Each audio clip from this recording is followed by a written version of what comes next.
Olá pessoal, tudo bem? Pessoal, vamos iniciar agora um novo conteúdo. Esse novo conteúdo a gente vai avaliar algumas situações sobre armazéns, projetos, alguns sistemas de manuseio. É claro que esse tipo de conteúdo ele é bastante especificado em cursos de logística, né?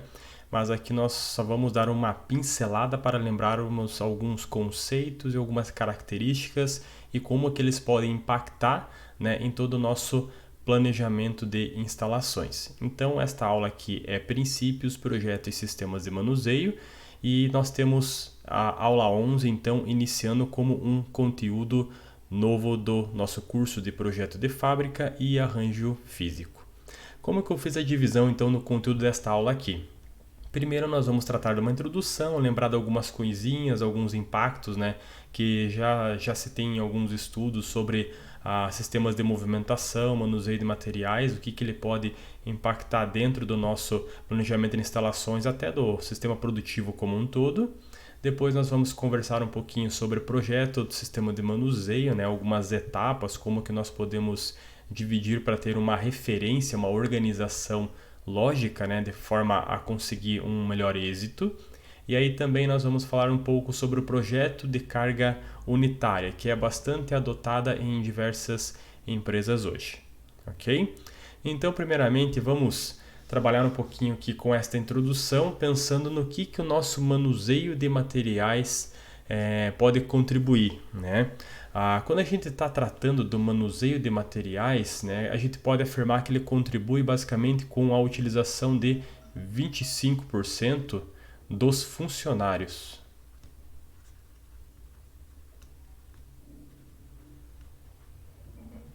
Da nossa empresa. Então percebam que ele consegue utilizar até 1/4 dos nossos funcionários dedicados para trabalhar com o manuseio de materiais, ok? Aí é claro, vai depender um pouco do teu nível de tecnologia que você tem com esses sistemas, entre outras questões, né? Ele também contribui com 55% de todo o espaço da fábrica.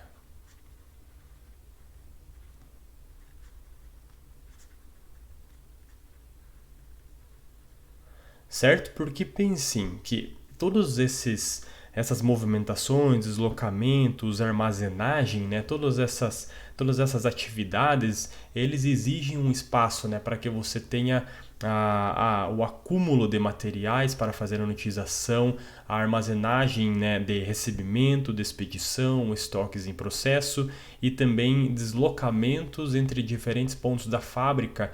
Então você precisa designar, pensar num espaço que você vai precisar utilizar, ainda mais quando você está avaliando alguns equipamentos, né? Então você tem um determinado espaço para fazer um deslocamento de materiais com uma empilhadeira, um outro espaço para trabalhar com paleteiras, um outro espaço quando você tem transportes por correias, né? Então tudo isso daí ele deve ser levantado também no planejamento de espaços, ok? E você tem também uma contribuição de 87% do tempo total de produção.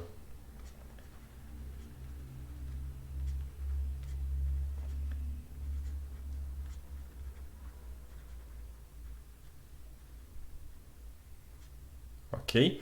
Então, o que vai acontecer aqui? Vocês têm que tomar bastante cuidado, porque a parte de movimentação de materiais ele não agrega, né, para o seu produto em si. Então a intenção é que a gente consiga tentar minimizar esse número de movimentos e deslocamentos necessários.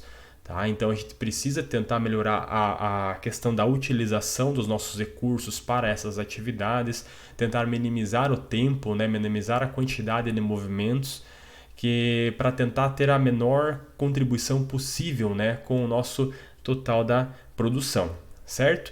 Estima-se que o custo total de um produto manufaturado, né, ele seja baseado entre 15, né, que parece ser baixo, né, mas ele pode chegar até a 70% do custo, né, do teu produto manufaturado. Então essa parte de manuseio de materiais ele pode contribuir de 15 a 70% do custo total de um produto manufaturado, ok? Aí dependendo, né, das características dos sistemas que vocês têm, vocês vão tentar trazer, né, sempre para este limite inferior aqui estimado, né, de contribuição desse custo, tá legal? Então esta é a intenção. Bem, então a gente sabe que a gente precisa melhorar os sistemas de manuseio, mas quais motivos então que a gente pode elencar aqui para a gente conseguir atingir, né, esta melhoria dos sistemas, certo? Então a gente pode pensar numa melhor utilização do espaço.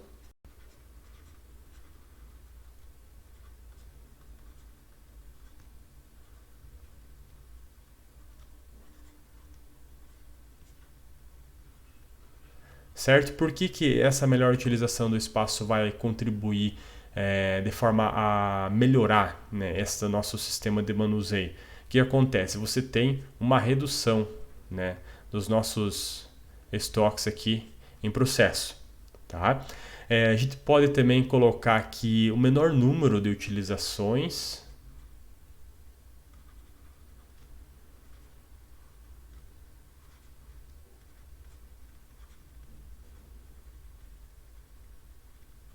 De equipamentos.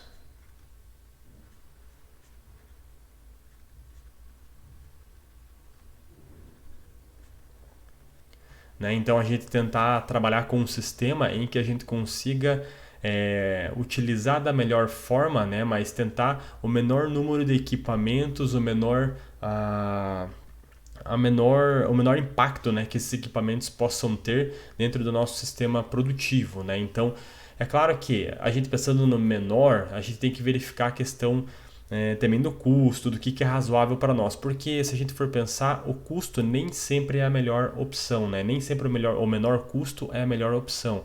Mas o menor número de utilizações de equipamentos, né, dedicados para esses sistemas de manuseio pode ser que ajude a impactar também neste menor custo, tá? Mas isso daqui não seria uma regra, vamos dizer assim. A gente tem também uma melhor utilização dos funcionários, né?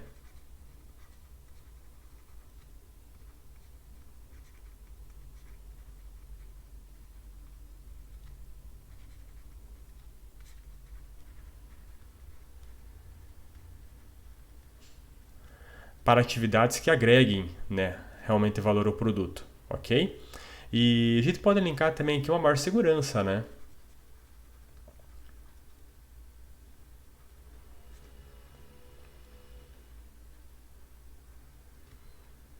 Pensando sempre, claro, dos funcionários, ok? Então, é claro que nós temos alguns maquinários, alguns sistemas, a análise do espaço, né, que você tem para deslocamento, movimentação de materiais, ele deve ser pensado sempre na questão da segurança dos funcionários, ok? Então, o que nós podemos concluir? O que é, né, este manuseio de materiais? Então, basicamente, o manuseio de materiais a gente pode considerar como um meio, tá? Para que custos totais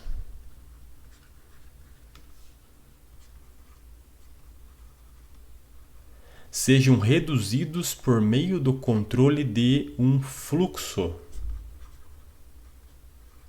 mais eficiente, pensando, né, no nosso planejamento de instalações, na lógica do sistema produtivo. Então, essa lógica do sistema produtivo, nós temos que ter movimentações de materiais, seja ele matéria-prima, sejam materiais em processo, estoque processo, até a expedição. A gente tem um fluxo, a gente deve pensar num controle de fluxo mais eficiente, né? Trabalhando então com menores estoques,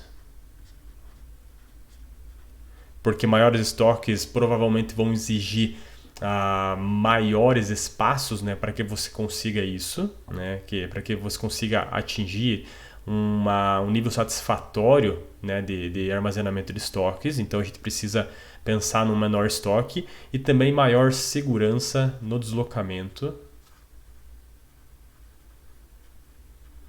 desses materiais, pensando sempre, claro, no nosso colaborador, ok? O manuseio de materiais, então, ele tem alguns aspectos, né, que o Instituto de Manuseio de Materiais da América elaborou, pensando em algumas orientações do que deve ser colocado como correto para o nosso manuseio de materiais. Então, nós temos a quantidade certa, o material certo, a condição certa, a orientação, até o nosso método certo aqui, ok? Bem, o que nós temos caracterizado como a quantidade certa, né? A gente ter a quantidade correta para a movimentação, pensando naquela questão que conversamos ali no slide anterior, pensando num estoque menor, né? Então a gente precisa fazer os deslocamentos apenas quando necessário, e isso daqui ele pode ser influenciado bastante, né? O que as empresas adotam bastante hoje é na estratégia just in time, certo? Ou da questão da programação puxada, né?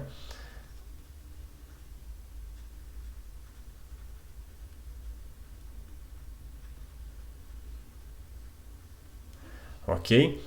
Pensando na questão do material certo, a gente pode adotar aqui que nós temos vários erros comuns, né, quando a gente está trabalhando com coletas de pedido. Então, a gente tem, por exemplo, erros, né, é comum.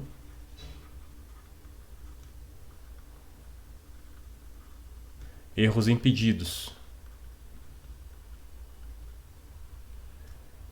certo? Você pode ter a quantidade errada,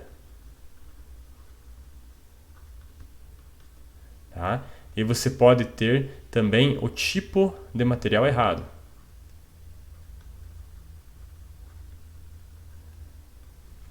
Certo? Então, você precisa fazer o manuseio exatamente na quantidade que você precisa e do tipo de material que você precisa, tá? Sobre a condição certa, o que significa essa condição certa, né? Eles estão, por um exemplo, nas condições que o nosso cliente quer, pode ser um próximo elo da cadeia aqui na nossa produção, do nosso sistema ou diretamente ao nosso cliente, né? Está, por exemplo, na forma,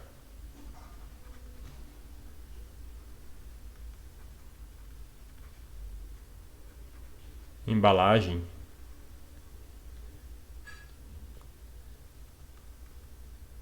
etc., correta? Essa é a discussão que nós temos aqui para a condição certa. Sobre a orientação certa, esse aqui significa a posição em que o material se encontra, né? A questão da posição em que o material se encontra, porque pensando em sistemas automatizados, né, essa questão da correção, né, dessas posições, da orientação, pensando em uma determinada lógica, né, para a gente fazer o armazenamento, a manipulação desse material, ele deve estar na posição correta, né, para que você invista o menor tempo possível, né, para você fazer as próximas manipulações necessárias, né?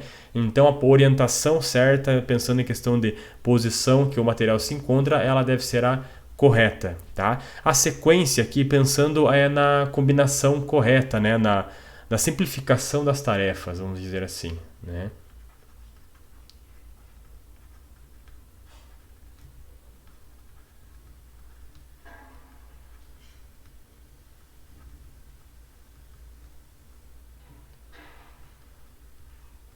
Pensando na questão das etapas, né? Porque quando você tem uma simplificação das tarefas, o que acontece? Você consegue estabelecer de forma mais clara quais são as etapas que você tem em forma sequencial para se trabalhar, ok? Bem, na questão do lugar correto, ele trata então do transporte e da armazenagem. É melhor transportar direto ou armazenar em algum lugar, né? Então a gente precisa saber.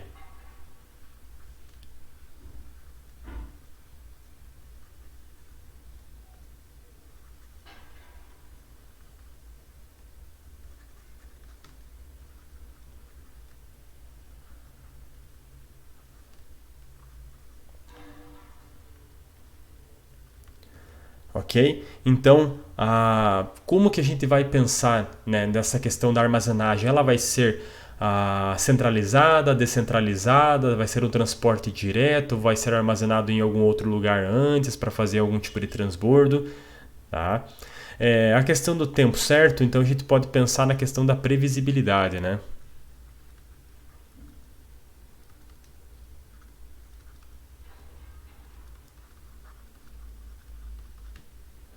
Tá? Porque nada é pior para o teu sistema, né, do que você ter um sistema instável, que você não possa prever nada a respeito da questão da entrega. Ok? A questão do custo certo aqui, o que nós temos? A gente pode pensar como projetar o melhor sistema eficiência, né? Então você tem que fazer um balanço aqui entre a eficiência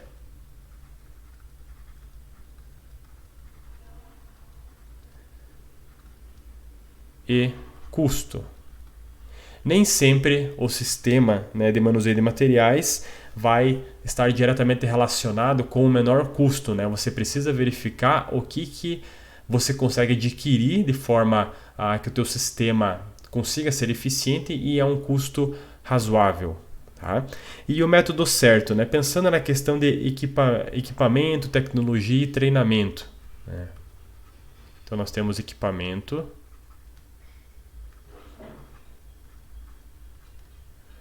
tecnologia,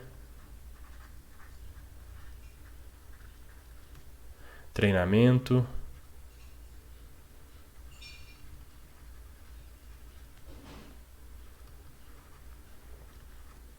né? Qual que é a nossa necessidade?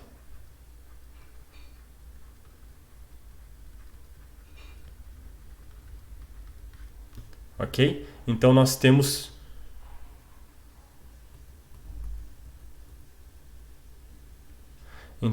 que verificar com cuidado esta questão aqui também. E aí nós temos todos os pontos levantados para o que se torna importante, né, para o manuseio de materiais.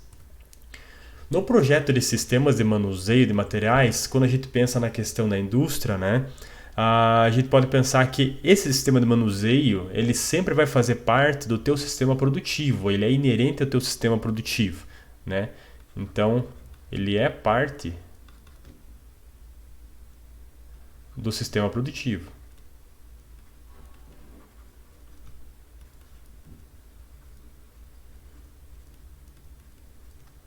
Ok? Qual que é a composição que nós temos de um sistema, né? Do projeto de um sistema? A gente pode pensar no desenho, o método, nós podemos pensar que tipos de equipamentos que nós necessitamos,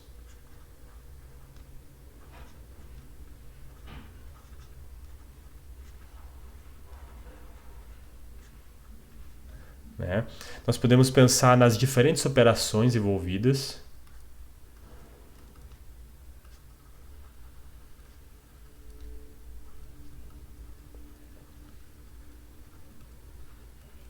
Por um exemplo, a gente pode pensar aqui a questão do empacotamento,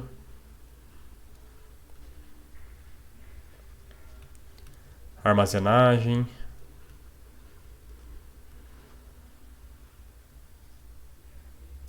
movimentação.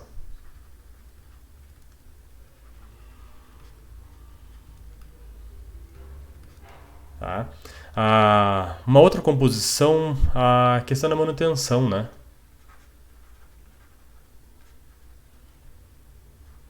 Manutenção desse sistema, certo? Qual que é a manutenção necessária dos equipamentos que estão dentro desse sistema aqui, né? Ou de programas, de softwares, enfim, tá?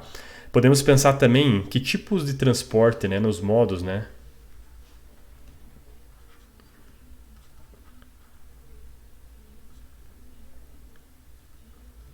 Pensando aqui desde fornecedores,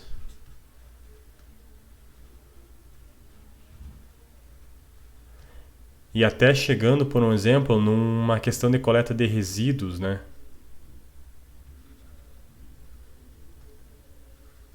ou reciclagem.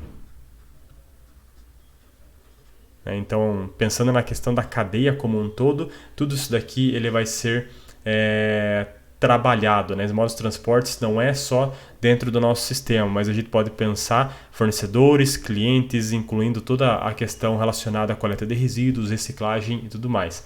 Então, um projeto de um sistema dele deve ser considerado estes itens aqui para que a gente consiga escolher o melhor sistema de manuseio. E como a gente viu aqui, ele é parte do sistema produtivo. Ok? Como que ele vai funcionar então, né, pensando nesse sistema como um todo? A gente pode separar em 3 itens principais aqui. Para o teu sistema recomendado, você precisa verificar que tipos de materiais você vai fazer esse deslocamento, certo? Porque esses materiais eles podem vir em diferentes formatos, com diferentes características, pensando na questão de que tipo de equipamento vou precisar para transportar, como que eu posso unitizar essa carga, né? Quais movimentos que eu vou precisar fazer, certo?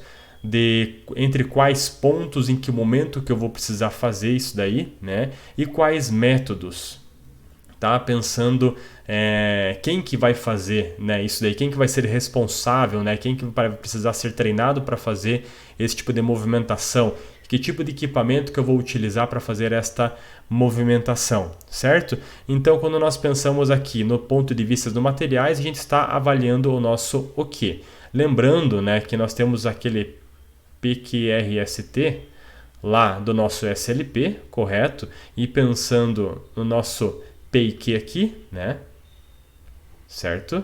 O que vai acontecer? Nós temos o produto e quantidade, ok? Com o estabelecimento daquela folha produto-quantidade, né, do levantamento desses itens aqui, a lista de materiais e tudo mais, a gente já consegue ter uma ideia do que será transportado durante todo o nosso sistema, né?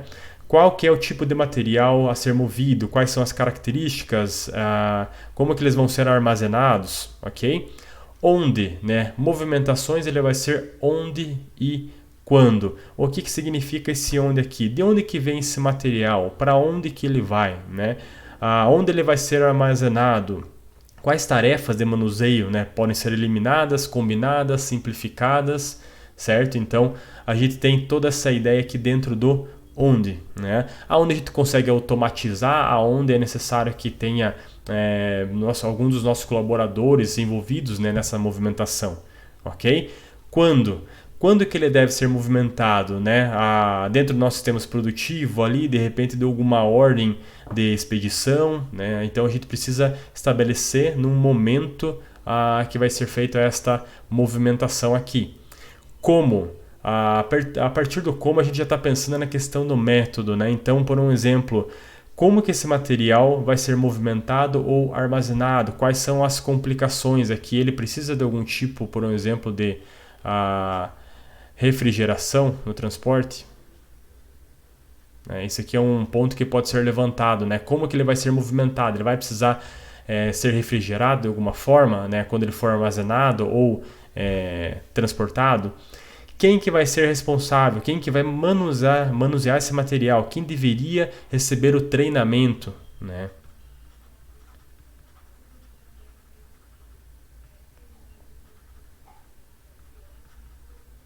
Ok? E aqui nós partimos então para qual? Então você tem todos esses pontos estabelecidos aqui. Qual que é o nosso melhor sistema? Então você pode aqui, por um exemplo, aplicar métodos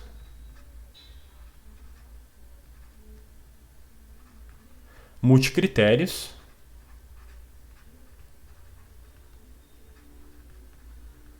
como um exemplo, né, claro, para vocês tomarem a melhor decisão baseado em uma análise que junta aspectos qualitativos e também quantitativos, ok? Aqui nós temos um exemplo, né, de todas as atividades que envolvem, né, o nosso sistema produtivo, certo? Mas aqui nós estamos complementando com as etapas desde o descarregamento para entrar no almoxarifado até o nosso carregamento para o cliente do próximo elo da cadeia, certo? Então aqui nós temos o descarregamento. ok? Esse descarregamento aqui a gente pode pensar numa operação, certo? Esse descarregamento aqui nós vamos verificar, né, qual que vai ser a disposição das docas, como que vai ser feito este descarregamento aqui, tá? Aí você tem, é claro, um transporte, um deslocamento para esta área de armazenamento, né? Então aqui eu estou pensando como que eu vou fazer essa distribuição dentro do meu almoxarifado, né, de matéria-prima ali e tudo mais. Aí você pode já colocar isso daqui no teu sistema produtivo. Então você está pensando aqui em várias operações, né, que podem ser executadas nesse processo produtivo. Você tem uma área que pode ser estabelecida como montagem, né? Aqui eu estou tentando generalizar um pouco, né, dos processos mais comuns, né, na manufatura. Então aqui você tem um processo caracterizado como montagens também, né? Aqui daí você tem um deslocamento para fazer alguns testes finais. É claro que esses testes, essas inspeções, elas podem ser realizadas dentro, né, de cada uma dessas operações. Isso aqui vai depender do nível, né, de cuidados que você tem, dependendo do tipo do seu produto, né, alguma coisa nesse sentido, certo? Aí você vai ter uma outra operação de transporte, né, para que então este produto ele seja armazenado na pré-unitização ou empacotamento, tá? É claro que essas etapas de unitização aqui elas podem acontecer durante o teu processo produtivo também. Aí vai depender dos que tipo de quantidades que você tem ali, né, dos pequenos lotes que você tem dentro de cada uma das tuas áreas, porque dependendo do tipo de máquina você vai precisar fazer uma determinada separação para aproveitar melhor, né? Então, uma vulcanizadora, você pode colocar vários itens ali, então você pode unitizar primeiramente para depois colocar esses itens dentro dessa vulcanizadora, por um exemplo, para fazer um melhor aproveitamento, né? Aí nós temos, é claro, esse armazenamento, pacotamento. Você pode ter mais uma atividade aqui, né, relacionado a transporte, certo? Aí depois disso daqui você vai ter um armazenamento novamente. É claro que esse armazenamento aqui eu já estou pensando na questão da expedição, né? Ok? Então nós temos uma outra atividade de armazenamento aqui. E aí faz um carregamento, tá? Então esse daqui eu vou ter uma operação de carregamento para os nossos clientes finais, ok? Então percebam, né, que isso aqui, pensando numa questão de generalização, você tem várias etapas, né, dessa parte de armazenamento, nesses transportes entre cada uma das atividades aqui. Dentro dessas operações você vai ter de alguma forma algum manuseio, né, de materiais, de produtos semi-acabados, na parte de inspeção, embalamento, unitização. Tudo isso daqui envolve manipulação de materiais, deslocamento, movimentação de itens, ok? Então isso daqui é de extrema importância para todo o seu sistema. Por isso que o seu projeto do sistema de manuseio deve ser bem elaborado. Tá? Então pensando, né, numa identificação aqui dessa parte de unitização, a gente pode trabalhar um pouco mais específico aqui, né? Tá? Projeto da carga unitária. O que é esta carga unitária? Vocês vão verificar que é muito mais comum do que o pessoal pensa, né? Esse termo talvez não seja tão comum para alguns alunos ainda, mas o pessoal que trabalha em qualquer tipo de indústria com certeza ouve falar bastante em projeto de carga unitária. Vocês que recebem cartas, vocês que recebem encomendas aí, por um exemplo, com certeza nessa operação de armazém antes de entregas ele tem uma operação de unitização, tá? Olha só, então a gente pode definir como o número de itens ou material a granel, tá? Que são arranjados de forma que possam ser carregados e entregados como uma carga única.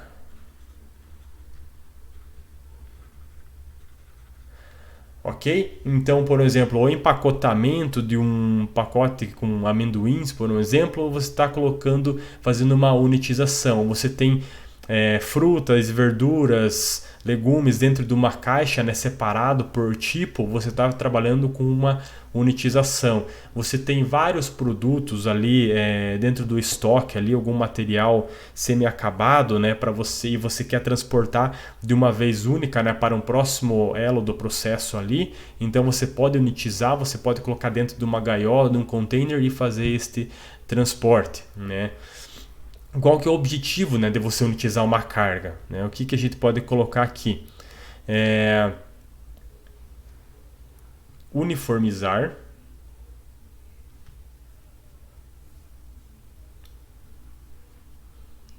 Então, qual que é o objetivo de se unitizar, né, uma carga? Então, a gente quer aqui uniformizar o manuseio e armazenagem, simplificando também a contagem. Ok? Então vamos supor que você tem vários itens, né, pequenos, tá? Que tem uma determinada forma e que não é simples de fazer esta sua armazenagem, tá? Então você pode colocar isso daqui dentro de uma determinada caixa, né, em que você consiga fazer a unitização aqui de até 10 itens, por um exemplo, certo? E aí você faz essa contagem baseada no número de caixas, né, com essa caixa tendo um tamanho padrão, por um exemplo.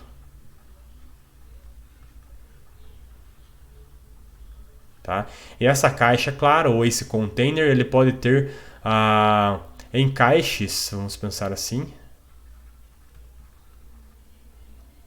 que facilite o seu armazenamento, ok? Quando a gente pensa, por um exemplo, em um único item que é retirado e movimentado manualmente, né, entre os locais A e B, então a gente está pegando esse único item aqui, a gente está transportando de A para B, né? Isso daqui constitui uma carga unitária, certo? Se você pegar 2 itens e também fazer esse transporte, é uma outra carga unitária, né? Então a gente pode pensar 2 caixas plásticas com componentes idênticos retirados e movimentados por um carrinho de uma máquina para outra constitui uma carga unitária, né? Porque o que acontece? A gente não se preocupa com a quantidade.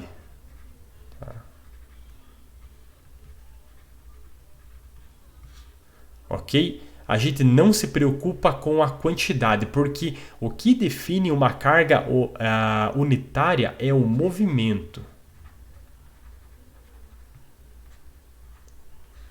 Ok? Não interessa quantas unidades nós estamos colocando num determinado container, por um exemplo, né? A gente está transportando um container do local A para o local B. Então é o movimento que vai definir esta carga unitária aqui. Então um exemplo que nós temos aqui, né, a gente consegue conferir aqui numa paletização, por um exemplo, de várias caixas, isso daqui numa imagem fornecida no livro do Erago, né, nós temos aqui na empresa, tá, da Nike, lá na Bélgica, nós temos várias caixas aqui com diferentes itens, né, de repente dentro dessas caixas aqui, mas percebam que tem caixas aqui do tamanho padrão, tá? Para que você consiga colocar uma determinada quantidade nesses pallets e você facilitar, por um exemplo, o teu transporte, né? E também armazenagem, por um exemplo, desses itens aí, ok? Da mesma forma, nós temos um exemplo aqui no Brasil, que é da CEAGESP, né? Isso aqui foi retirado de um vídeo, né, do próprio YouTube, que vocês conseguem verificar aqui a unitização, né, de diferentes formas de frutas, verduras e legumes, ok? Então, dos nossos FLVs aqui. A gente tem muitos e muitos SKUs, né, muitos códigos, né, para você fazer essa identificação desse tipo de alimento, né? Então, a gente consegue fazer uma unitização, né, desses vários SKUs aí, de forma a tentar simplificar a contagem e também fazer a armazenagem e disposição desses produtos. Então, se vocês observarem, né, num case levantado pela CEAGESP, então, que é a Companhia de Entrepostos e Armazéns Gerais de São Paulo, tá? Eu vou colocar um marcador aqui para ficar um pouco mais fácil. Esse case aqui, o objetivo da CEAGESP era reduzir perdas e desperdícios de cargas mistas, tá?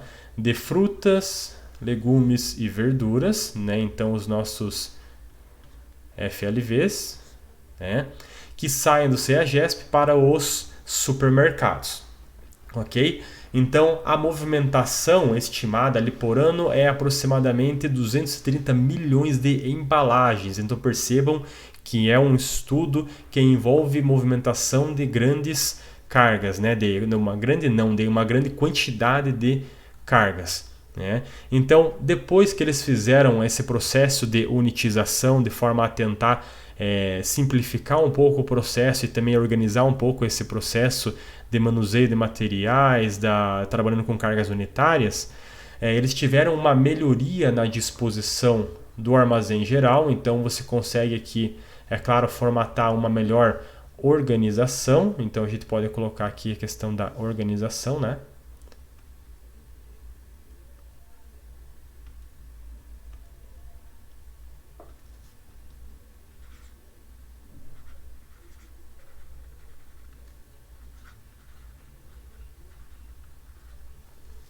Nós temos uma maior satisfação dos supermercados, porque o que aconteceu? A partir do momento que a carga é unitizada e dependendo da embalagem que você utiliza para a unitização, você consegue melhorar, né, a exposição também diretamente aos supermercados. Então ele ficou de uma forma mais limpa, mais organizada, e também facilita um pouco do trabalho do próprio supermercado de fazer essa disposição aqui para os consumidores, né? Então você teve uma maior satisfação dos supermercados com esta caracterização, né? E também rapidez no carregamento e descarregamento, né? Então, quando você tem essa unitização, você precisa fazer uma menor quantidade de transportes ou menos movimentações, né, com de repente os mesmos equipamentos que você utilizaria se elas não tivessem unitizadas, né? Então eu vou deixar o link na descrição deste case aqui para vocês analisarem e verificarem os ganhos com esse processo de carga unitária, ok? Um grande tópico que pode ser levantado aqui: por que a gente faz a unitização, né? Que a gente já explicou um pouco como é que funciona, mas qual que é o tamanho da nossa carga, né? O que é interessante a gente trabalhar com a nossa carga unitária aqui, né? Então, é uma carga grande. Qual que é a vantagem de se ter cargas grandes, né? Então você tem, claro, menos movimentações,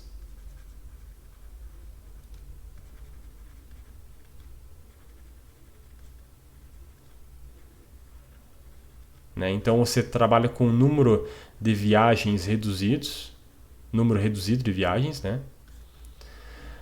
Você também pode colocar aqui um início e final do processo mais eficientes em termos de recepção, carregamento e distribuição, né? Então a gente pode colocar aqui início e final.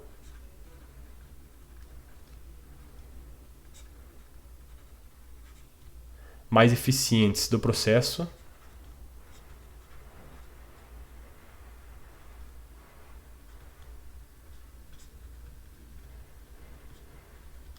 Lembrando aqui a questão da simplificação da atividade, né?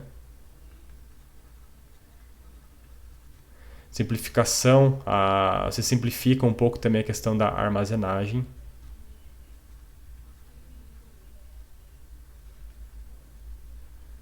E organização, por um exemplo.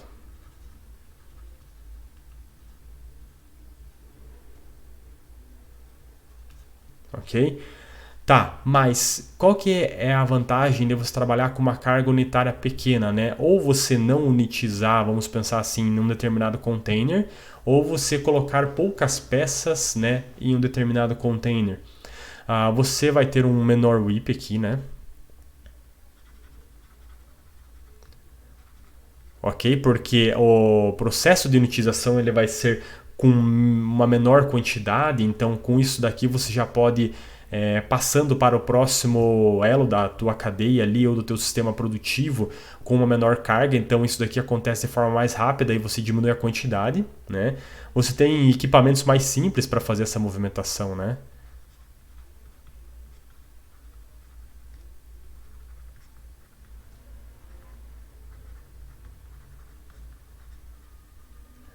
Ok?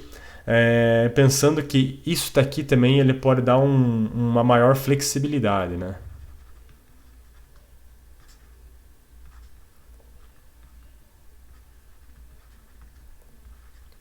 Porque você pode ter uma variação, né, nas quantidades requeridas dos teus materiais que estão em processo, por um exemplo, né? Então, se você tem um menor estoque, ele tudo, você tem uma maior flexibilidade para tentar trabalhar com um fluxo contínuo, mas atendendo essas variações que você tem de uma estratégia de just-in-time, né?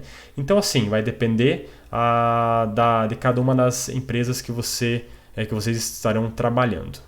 Então, pessoal, se nós pensarmos sobre o tamanho da carga unitária, a gente pode começar a tentar analisar um pouquinho, né, o efeito que nós temos do tamanho dessa carga unitária, né, em relação ao movimento que você tem desta carga, né? Então, olha só, pensando nos efeitos do tamanho da carga unitária sobre os tempos de conclusão de um determinado trabalho, vamos verificar alguns cenários aqui, o cenário A, B, C, D e E. Primeira coisa, vocês podem perceber que temos um parâmetro aqui que é o tempo de processamento, ele é uma unidade de tempo por peça, tá? Então, aqui por um exemplo, eu estou fazendo uma determinada operação, né, na peça aqui, né? Então, o que acontece? Uma unidade de tempo aqui, eu fiz a operação em uma peça, aqui duas peças, né? Então, aqui eu vou chegar nesse momento, né, pensando no primeiro cenário. Tamanho da carga unitária, 16 peças. Ou seja, aqui eu vou estar no tempo igual a 16 unidades de tempo. Certo?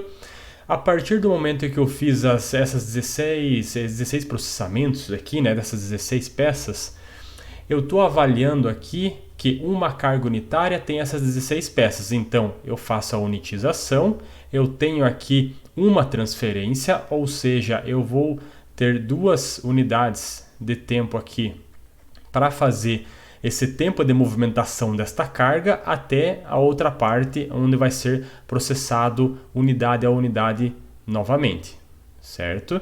Então aqui eu vou ter mais 16, né, até chegar nos 34, nas 34 unidades de tempo final.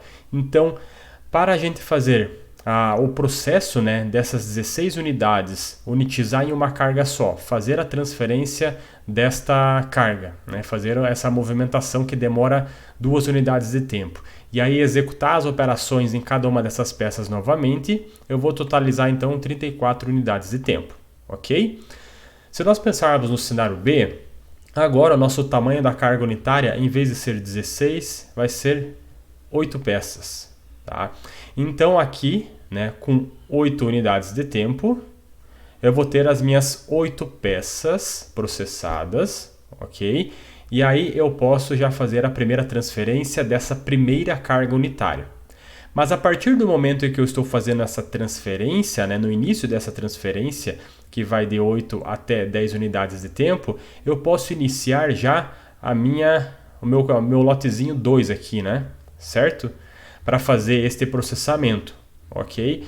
Então, eu vou ter essa transferência enquanto eu inicio essa movimentação e já iniciei a segunda carga unitária. E aqui eu vou fazer, então, ao término desta segunda carga, né? Então, eu vou trabalhar com a unitização e fazer a movimentação em mais 2 segundos aqui, né? Então, aqui eu vou estar com 2 segundos, não, 2 unidades de tempo, perdão. E aqui no tempo igual a 16. Vou ter o tempo de 2 unidades de tempo para fazer a movimentação, ok? E aqui então eu fiz o processamento em uma outra área daquela carga unitária 1, né? Então aqui foi unidade a unidade, né, dessas 8 peças. E depois eu processei cada uma das unidades da minha carga unitária 2, Ok? Então percebam, né, analisando essa menor quantidade de peças em uma carga unitária, eu aumento o número de transferências necessários, né, mas aqui ele pode ser ainda compensado. Tá? Então eu vou ter aqui 26 unidades de tempo, então eu tive uma redução aqui, né, no total de 8 unidades em relação ao cenário A. Tá legal? Aqui para este caso C, o que vai acontecer? Então eu vou ter 4 peças por carga, então eu vou ter que trabalhar com 1, 2, 3. Quando eu finalizo a quarta peça, eu tenho então uma carga unitária que vai ser movimentada. Aí eu terei mais 4 peças aqui, né, nessa minha segunda carga. Aqui é a mesma coisa. Tá? E aqui eu faço a transferência da terceira. E aqui eu terei então a quarta transferência. Mas perceba que quando eu inicio a movimentação da primeira carga unitária, eu já posso iniciar no processo 1, né, as novas unidades, as próximas 4 peças aqui.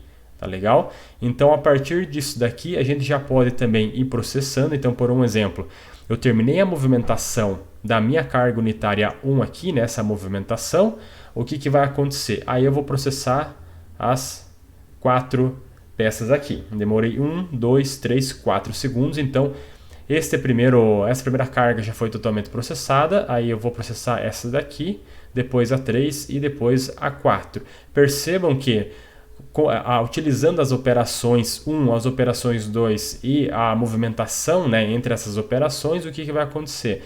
Eu tive um total de 22 unidades de tempo, ou seja, em relação ao B, a nossa situação B, eu consegui ainda ter uma redução de 4 unidades de tempo. Ok? Para esta situação D, eu vou ter a mesma análise, mas agora com 2 peças apenas, e eu vou ter 8 transferências para este caso. Percebam que, em relação à minha situação C, perdão, não é D aqui, a minha situação C, o que vai acontecer? Eu ainda consigo uma redução de 2 unidades de tempo. Porém, quando eu tenho o tamanho da minha carga unitária vai ser de uma peça, ou seja, eu processo e já faço a movimentação, como eu tenho que o meu tempo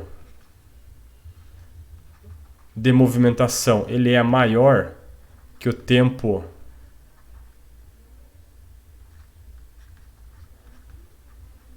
do processamento da carga unitária, tá?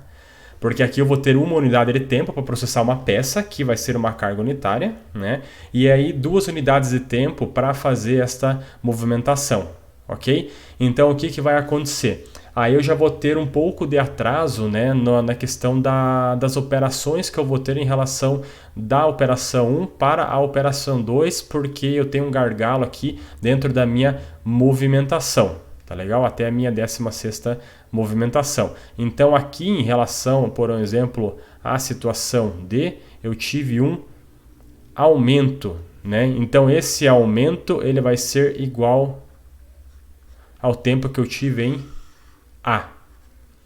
Tá legal? Então a gente consegue avaliar, por um exemplo, por um estudo, né, de um planejamento de tempo ali, o que é mais interessante para nós para avaliarmos o tamanho da nossa carga. Tá legal? Então, pessoal, nós temos aqui a primeira situação, tá? Esse daqui, basicamente, eu estou fazendo uma ideia, né, do que seria aqueles 2 processos e o tempo de transferência. Então, a primeira coisa que eu estou fazendo é agrupando, né, as cargas em 16 peças. Então, minha carga unitária é de 16 peças, certo? Eu vou tirar aqui o grid. Não, as conexões. Tá? E aí vou mandar rodar e ó, eu coloquei 34 unidades de tempo para rodar essa simulação aqui, certo? Então olha só, dá um reset e dá um run. Deixa eu só resetar aqui, colocar um segundo. Uma unidade de tempo aqui. Reset, run. Então ó, operação 1, ele está fazendo a carga unitária aqui, ele precisa acumular 16 peças, certo? Aí ele vai fazer a separação para jogar essas 16 peças aqui para passar pela operação 2. Lembrando que aqui demora uma unidade de tempo para processar, aqui uma unidade de tempo para processar e aqui precisa de 2 unidades de tempo para fazer essa transferência, tá? Toda a transferência para começar a processar nessa operação 2. Então, olha só, no final dessa nossa simulação rapidinho aqui, o que acontece? Aqui é claro que ele está na iminência de entrar aqui na fila, tá, pessoal? Mas, ó, ele utilizou os 34 segundos para essas 16 peças, certo? Então, olha só, vou dar um reset aqui. E agora vou trabalhar com o meu combiner sendo 8.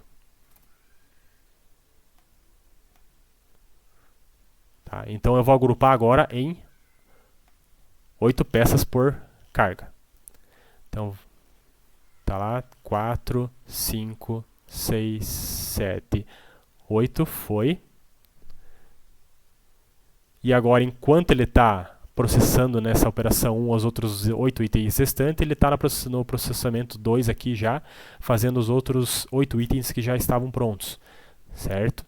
Então a gente consegue verificar que no final desse modelo aqui, o que acontece? Ele bloqueou a simulação, né, porque saíram todos os itens, e nós temos aqui então 26 segundos, né? Aqui segundos não, unidades de tempo utilizados, tá? Então ele bateu com aquela avaliação lá. Se nós fizermos por um exemplo agora, combiner com 4 peças por carga unitária,